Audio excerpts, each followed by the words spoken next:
It's a long-standing debate I have. How does a large enterprise hope to possibly innovate and compete versus the more agile, no-rules startups? The innovators, in order to create, require freedom, while the executives require results, especially when every few days they must again report to the markets on their latest short-term performance metrics. Many large enterprises mistakenly think all innovation must disrupt, but those running successful innovation programs know that there is an ideal balance between developing new ideas and predictable revenue and margins based on evolutionary, iterative innovation. To succeed, a new product doesn't have to be a majorly disruptive product. It has to just fit the overall customer-centric strategy and meet target costs and forecasted revenues. Fundamental to an innovation program is the enablement of an ecosystem of data and communications across the ideation and design brains in your organization. It's a series of technology solutions to support portfolio management, front-end ideation, product development, and launch. With a single integrated cross-functional product view, the solution must manage the innovation process from the time the decision is made to invest right the way through to the product's end of life. So why are organizations struggling to maximize their innovation investment? To achieve evolutionary, customer-centric and disruptive innovation is just not easy. And in fact, recent studies suggest that while 3/4 agree innovation is business critical, 90% actually admit that they're often on a very slow to market and always over budget. Worse still, over 8 out of 10 admitted that they had little or no time to ensure they're investing in the right things. Secondly, poor innovation impact. Now, my day job, putting great people into great projects and businesses, allows me the greatest of luxuries of talking to many people embedded in the product innovation journey. And over the last few months, it's been really interesting to see and hear of the macro and micro impacts from poor innovation. So the impacts on product innovation are widespread. First up, it's the lack of customer centricity.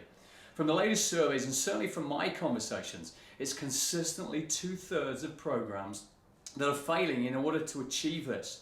And often they find that late in the game, product failures in the marketplace are the result of poorly defined product requirements. Secondly, lack of ideas.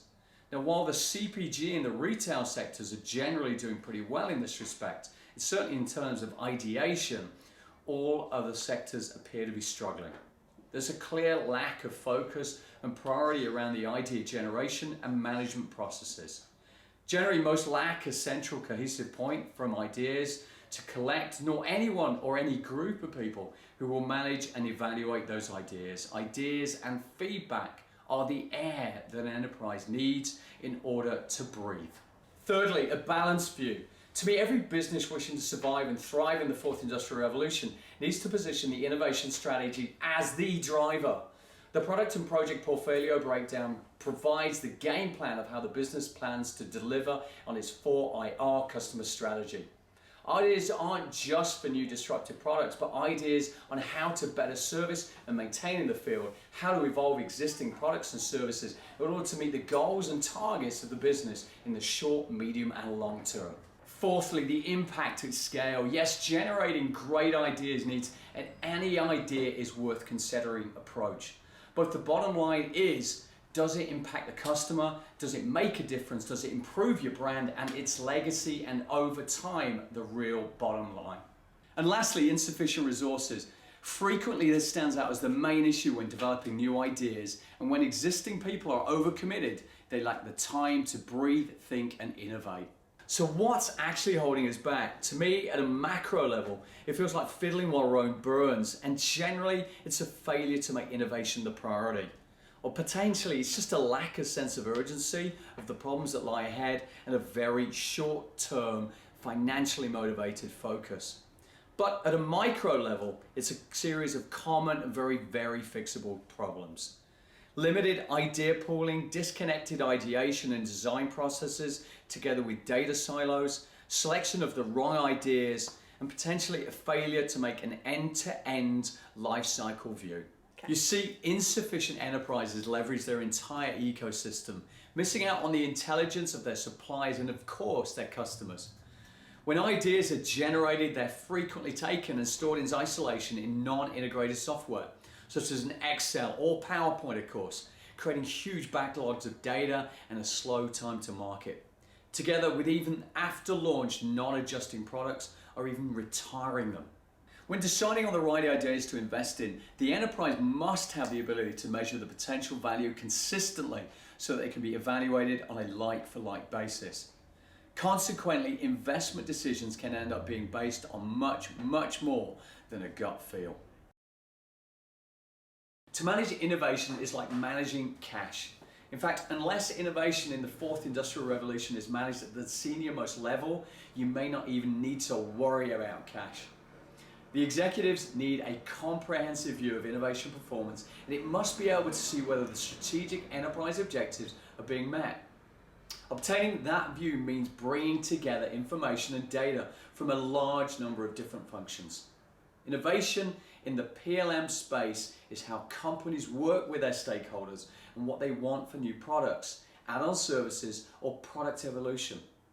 Innovation management involves working with the ecosystem to brainstorm, identify, and capture new ideas.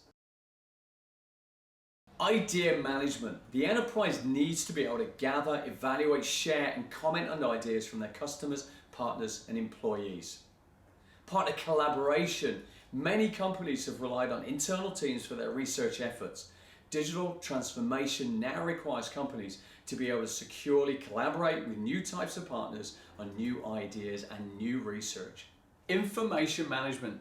Now, in order to maintain and maximize their learnings and promote cross-organizational learnings, companies should be able to securely and rapidly share slice and dice information internally and externally. On top of that, portfolio management. A common way to understand which ideas to pursue is by using portfolio management techniques. Companies can rate ideas against corporate goals, technology roadmaps, competitive pressures, market potential, and much more. At the end of the day, organizations with strong innovation management make better decisions that lead to products and services that surpass the expectations of consumers and directly contribute to the top and bottom line.